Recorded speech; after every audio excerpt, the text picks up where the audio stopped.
This episode of the podcast is brought to you by a disclaimer. The thoughts and views of the people in this podcast do not represent the opinions or beliefs of 91BTV as a whole. We are not affiliated with any political party or belief and do not promote ourselves to be. We understand that this is a difficult time and topic for all of us, but we think that it's important to share this. For more information, email us at itscoronatime@91btv.com.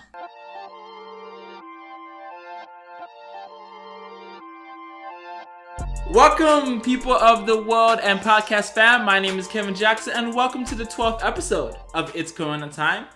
I'm here in a new state and a new location as I was last week, and I'm here in the beautiful Layton, Utah. Beautiful right now for sure, but definitely not in the winter. Correct. I have my best friend. I have him introduce himself right now as well. Hi, I'm Davis Larsen. That's me. That's fine. Hey, short and sweet, bro. You know? Honestly, man, we go back to sophomore year, in journalism together. Definitely did not like that class at the time. But then as time went on, I was like, this is where my heart's at. So yeah, that's where we first met, and ever since then, man, it's been. It's been a wild ride, that's for sure. It's honestly, man. Fucking party, man. Hey, I took a different path, man. You were like, you chose military, and I was like college. But at the end of the day, we freaking don't know what we're doing with our lives. So it's just that's what it comes down to. In your 20s, it's like, I don't even know. But we learn, we grow, we eventually figure out what we want to do in life, and our place in this world or whatever. So yeah, man, I'm glad, I'm thankful that you're able to be a great host for me, man, inviting me out here. You invited all the other friend groups from high school, and I was the only one to come out, well, besides Mr. Evanson, but that was like previously. So yeah, that was years ago. So I'm the current one out here. I had to come out here because, like I said last week, I was cooped up in the house for a while, and I just felt like it was just time to get out, and I'm traveling as safely as possible, but I still gotta do some adventuring. So first I just want to be talking about this state, man, and how long you've been out here. So I've been out here for about 3 years now. Mm-hmm. I got here, September of 2017, and right when I got here, it started getting cold, and it started getting colder and colder and colder, and then November hit and it started snowing, and I was just like, what the fuck, man? I didn't know how to. I'd never driven in the snow before, so I was like, well, I gotta go to work. Hopefully I don't fucking crash. And I try to leave my dorm parking lot, and I just spun out a little donut there, and I was just like, damn. Oh, all right, this is gonna be fun. It took me about 30 minutes to get to work. Good thing I left at 6 in the morning, so I got there 30 minutes early. So it worked out pretty well. Winters here are horrible. The drivers here suck. But there is some amazing food out here. Sunsets are beautiful, not as beautiful as California, but they're on another level. Yeah. On its own. Of course. It's been interesting. I started in the dorms on Hill Air Force Base, moved to Salt Lake for a little bit with a horrible person, moved back to Layton in an apartment, and now still in Layton with a townhome, 3-bed, 3-bath. So it's been an interesting progression for living situations. Go from a tiny dorm room to a tiny house to a tiny apartment to a bigger house. So it's been nice to upgrade, constantly and get my own space and shit. And of course. My own Wi-Fi that doesn't crash on me every 5 seconds. Thanks Quellco for plugging you in the video. So, man, that's great, man. Coming, so just building up. Basically, it's like college too. First year you get a dorm, second year you're in a suites, third year you're in an off-campus apartment, fourth year you're in your big old house with all your friends or whatever. So it's just the elevation. You work your way up. With time, with money, experience. Living out here.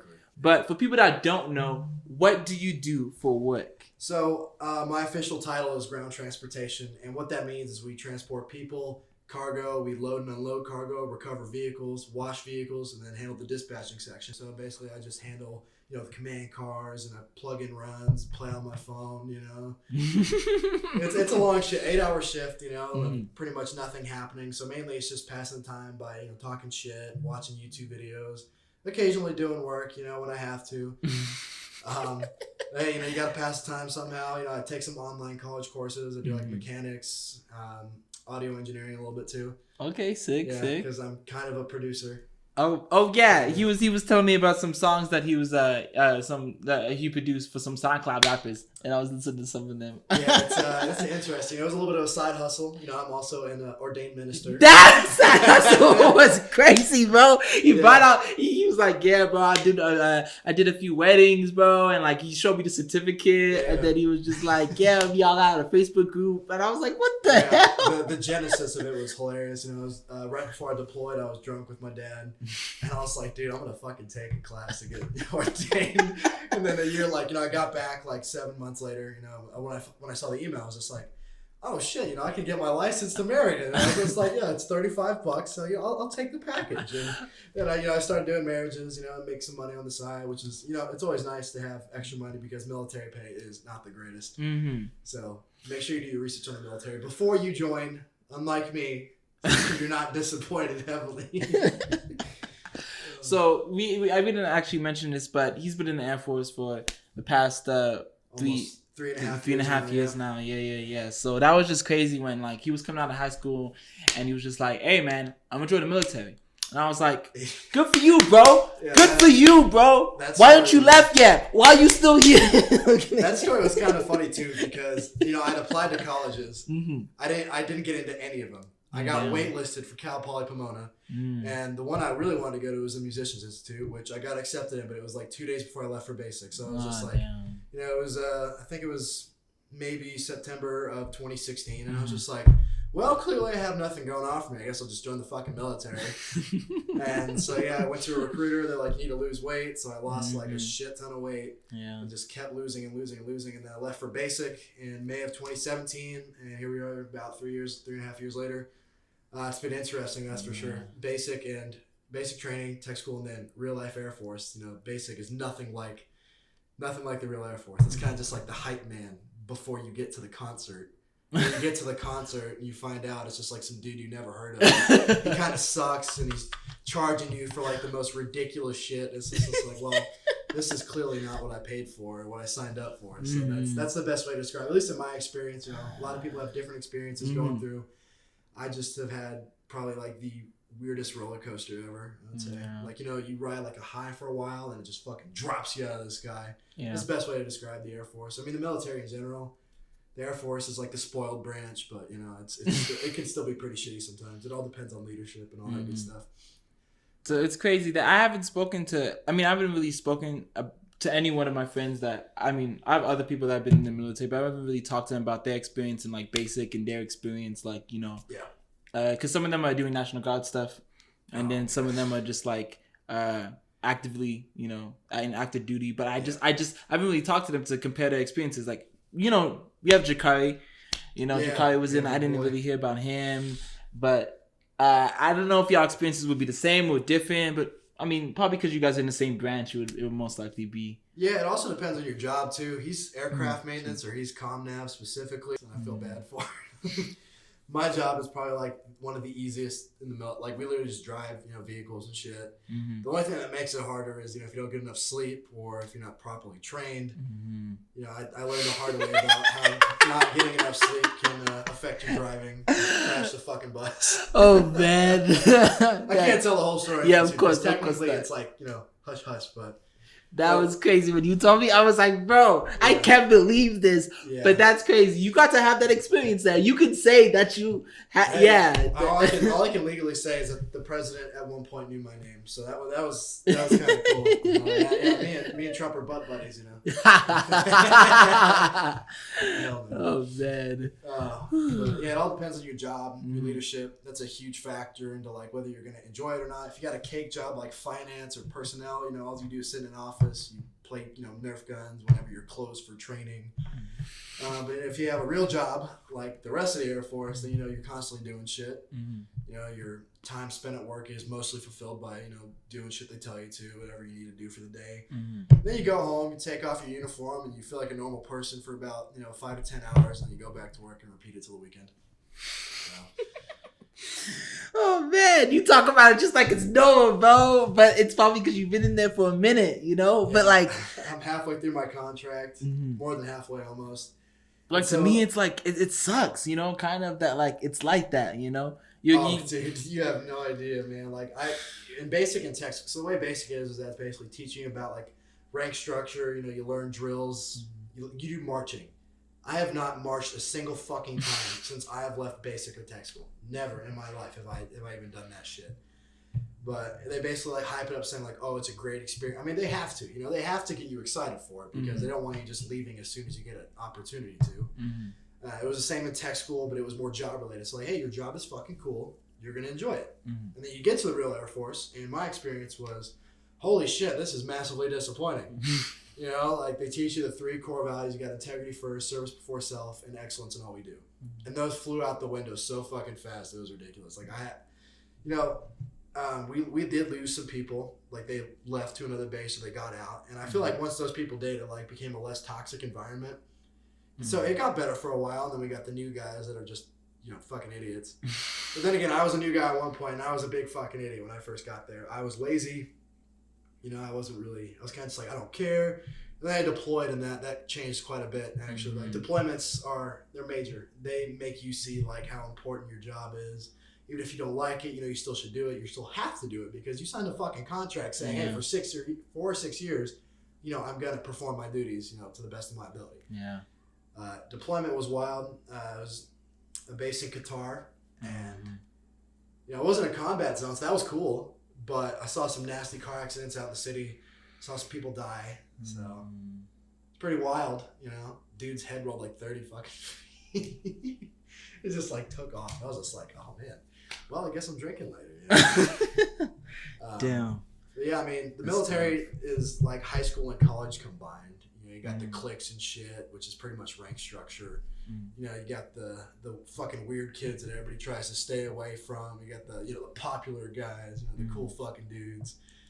Then you got the jocks who like fucking smoke like 10 cigarettes a day and then run like a 9.5 mile and a half.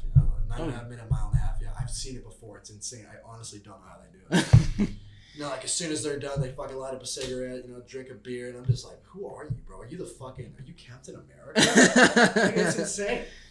Some people just have it like that. I don't. I had to work out constantly for mine because I failed the PT test before. Yeah. And then I failed my last one because my knee gave out. I have a knee injury currently. The medical system in the military is horrible. Everybody's like, oh, you get free healthcare. It's like, well, you get what you pay for, You get what you pay for, you get shit because you don't pay for shit. Especially the VA, everybody knows about how that's freaking crazy. Yeah, I'm not looking forward to that at all. Yeah, and especially like there's many people that are veterans that are homeless. Like you think that we would care about our armed servicemen, people that are active duty that are veterans, but it's just the whole system is just out of whack. Oh, yeah. And that's just terrible. Yeah, veteran homelessness has been up since like the Vietnam War. That was like the war that made people like anti-military or anti-war. And there's nothing wrong with being anti-war. We don't want to see other people killed. We don't want to see these people that are around our ages get killed because that's horrible. I've lost a few friends that way, and it sucks for sure. But unfortunately, it's just part of the military, and that's it. And honestly, it cracks me up. It's like, oh, people think that if you're in the military, you automatically support those decisions. Yeah.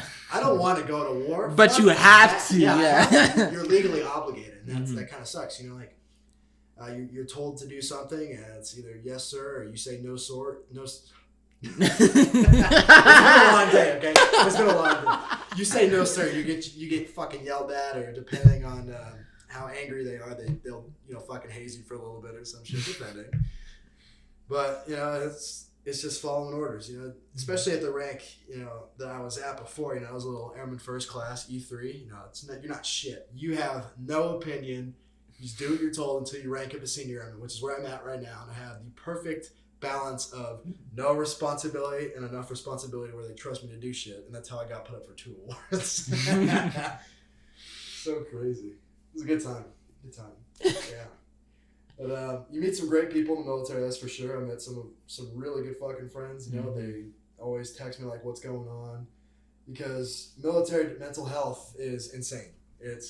The Air Force suicide rates has been at an all-time high for the last 2 years running, and it's horrible. And so a lot of the lower ranking guys, like around my rank, we always reach out. We have a group chat, like, hey, you doing good, bro? You want to see some fucking memes? You want to go drinking later? Let's FaceTime. They do a really good job at like trying to stay together.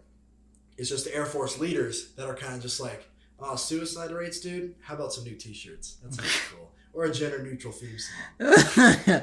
It'd be sounding like I'm at work at Best Buy. Everybody in the Reddit, and like it's just like when we do something good, pizza party, yeah, distract us from the real problems about how we can get corona and how customers are not required to wear masks and things like that. So I just feel like it's. You want to talk about workplace and corona? The military has handled it worse than literally anybody else out there. Like they let all the people that have office jobs telework, which is cool. But for the people that, work with pilots constantly or constantly driving people around, like my job, they're just like, well, just wear a mask. You'll be fine. It's cool. Just have them like sit further out on the bus. And that was pretty much it. And, with part of our job is we deal with aircrew. So, pilots will fly in, pick them up, we drive them around. And there was no real protection from that because they could have flown in from a hot zone. And it was kind of just like, good luck, roll the dice, see what fucking happens. And that was shitty. And, I was the driver on swing shift during all that, like when it first started. So I was, constantly exposed. I actually had to get tested a few times because we picked up aircrew from Travis, and that was like one of the quarantine bases. And I was like, well, fuck, I don't want to get hit with that. Yeah. Because my dad's high risk. I didn't want to expose him. So, I got tested. They stuck that cotton swab so far in my nose. It like fucking penetrated my brain a little bit, Yeah. But it's a good test, It's a great way to get yourself comfortably. Like you feel better after it. Yeah, you get those results and you're like, all right, cool, I'm good. I can still work. I don't have to quarantine because as an introvert, quarantine sounds really enticing until you actually live it out. You're kind of just like, fuck, man, I miss going through like a drive-through. I miss going to Rancheritos, like a whole bunch of food places. It's horrible. So I really did not want that to be brought onto me. Yeah. And I didn't want to spread it around. We had a few people that I work with test a few times. Oh, damn. Yeah. None of them tested positive, though. Oh, okay. Oh, that's what I was saying. Yeah. Okay. That's good. That's good. Yeah, because I work closely with all of them. So, because we're all, all the dispatchers in one office, and most of them got tested. And I was just like, well, fuck. But yeah, Utah hit another peak, unfortunately. So... Face masks are required in Salt Lake and Ogden constantly. You have to have them on, which, about fucking time. Like, really, Utah? It's horrible. But, yeah, I mean, I was walking around places here when people were, not even wearing masks still. And I was like, what kind of BS is this? Like, I think, when we went into, the first place, the arcade place or whatever. Boondocks? Yeah. There was, no one... there was, a few people wearing it. Adults didn't even care. For kids, I understand. They're kids, you know what I mean? You can't really force kids to do that. You just got to protect yourself, really, by wearing it. But it's crazy. Yeah, it was kind of stupid out here. But that's why I signed up for a test, though, for when I go back. So I don't got to quarantine. I was like, I'm 2 weeks in October. It's spooky season. I need to be out there. So I was like, I signed up for that test today. I was like, I'm going to make sure I'm good. So I don't got to wait 14 days. Yeah, see, you look forward to Halloween. I look forward to fucking Oktoberfest, dude. The Oktoberfest. Bro, Oktoberfest already started. What you mean, bro? And it's not happening in Utah because we just hit another peak. So unfortunately, my Oktoberfest is drinking, St. Ides 40s and just watching fucking TV. So. Yo, I don't know if you've been to Haven City Market yet. But in Fontana? Yeah, in Metro, yeah. Yeah, I've never been out there. Okay. They're having an Oktoberfest thing. But that's the only thing I've heard about. I haven't really heard about anything big. But, I mean, yeah, that's going on right now. So I'm excited for that a little bit, too. I forgot, though. Ever since I came out here, I was like, what's going on? But it's that. All right. So let's just start with basic training. I feel like that's timeline coherent, I guess. Yes, I guess. So went to basic May of 2017. And... we got a briefing on the bus. The bus driver was like, yeah, these guys aren't going to cuss at you. They're not going to get in your face. And I was like, okay, this should be a cakewalk. First MTI, which is military training instructor, walks in the bus. Get the fuck off of this bus right fucking now. And I was just like, oh, okay. So that was a lot. All right. And yeah, it was a really interesting experience. I think the most shocking or weird experience I had there was the first night. Because, it's 40 dudes, no idea who any of them were, other than the guys I flew out with. And then it was about 9:30, 10 o'clock at night, and our MTI looked at us and said, all right, get naked, get in the showers. I was like, what? Are you serious? I got to shower with 40 other dudes that I have no idea about. Like, what? Are you kidding me? And so yeah, we all just kind of like stood around looking at each other, like, all right, who's gonna fucking strip first? Like, who's gonna go in there first? And this one dude just, everything hanging out, just walked straight in there past the MTI. The dude's like, what the fuck are you doing? Didn't care, just walked straight in the showers. And I was just like, all right, okay, I got respect for that guy. Basically, it was pretty easy. It was like the hardest, easiest thing. That's what they market it as. It's like the hardest, easy thing you'll ever have to do. Okay. But it's not entirely true. It wasn't really hard, Going through the gas chamber sucked. That was awful. Do not like tear gas at all or sarin gas, whatever the fuck they use. I don't remember like what the actual name of it was. I believe it. Got to fire a gun for the first time. That was pretty sick. I feel like I would have shot better if they gave me better like goggles to wear, like glasses, because they were like fogged up. They were scratched to shit.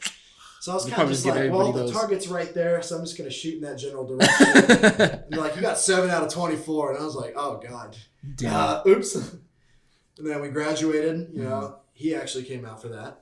Yep, so did Connor. Yeah, I was grateful that I was able to come out. Connor really helped me out then, too. Yeah, so. that was a good time. That was a lot of fun. And then...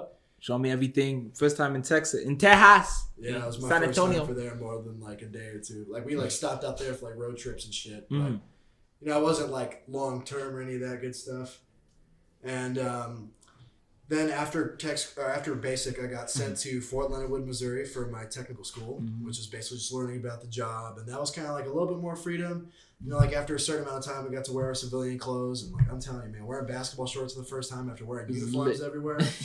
Oh, dude. It was like the most magical thing I've ever experienced, learned about the job, got to drive a bus for the first time, forklift and a semi, and I was just like, oh, this will be interesting. And then towards the middle of it, I got orders to Hill Air Force Base, Utah. Okay. So with that, first off, did you get to pick like which job that you wanted?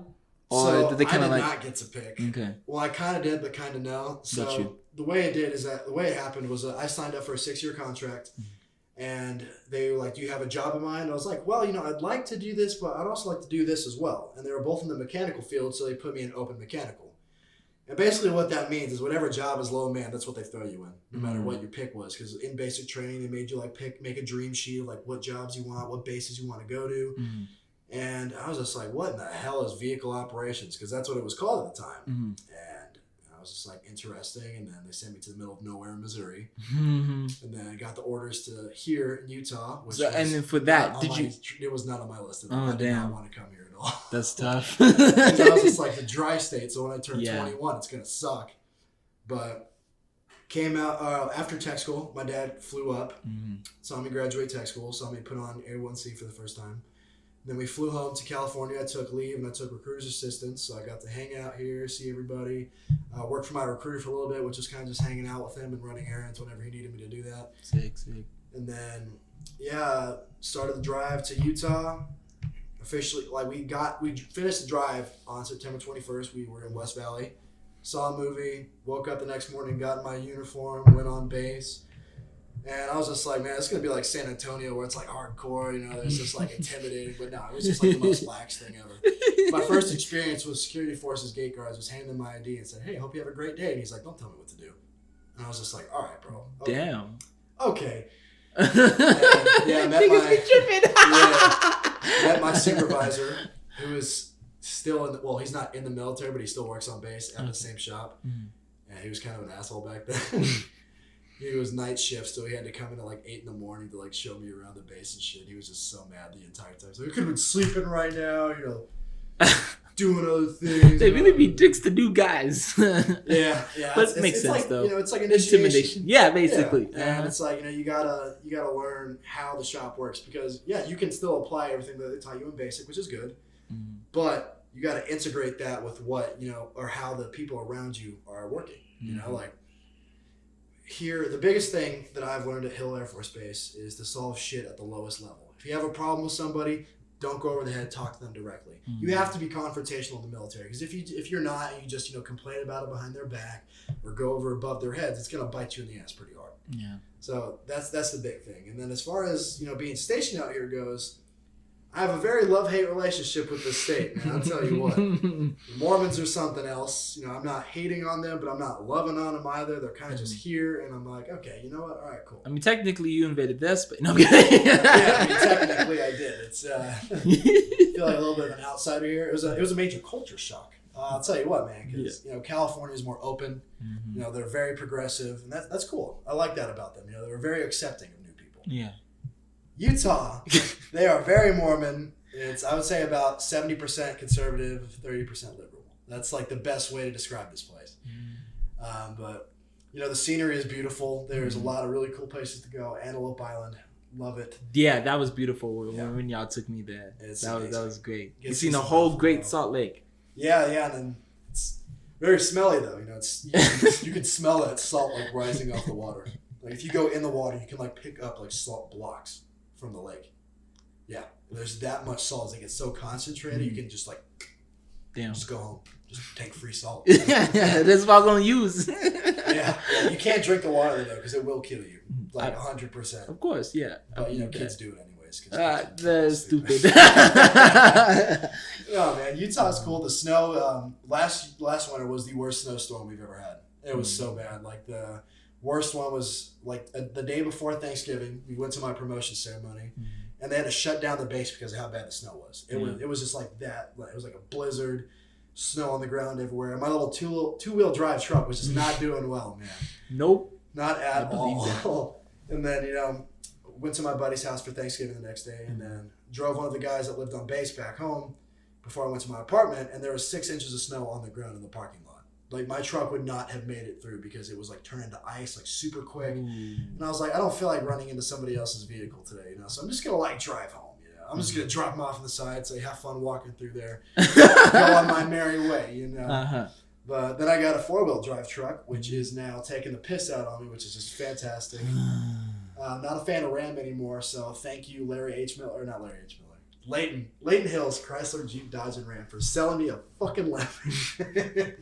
It's a great truck as far as the motor goes, but everything else is just subpar. Subpar Mopar, you know. But now I got 4-wheel drive for the snow, so hopefully I can have a new truck soon, actually. Most definitely. Yeah, I think that's really it, y'all. I think we went through everything, talking about the military a little bit, of your experiences there, and talking about how Utah is, and definitely how conservative it is. You broke it down probably best, so I'm gonna leave that explanation to you. Hey, short to the point, you know, that's how I roll.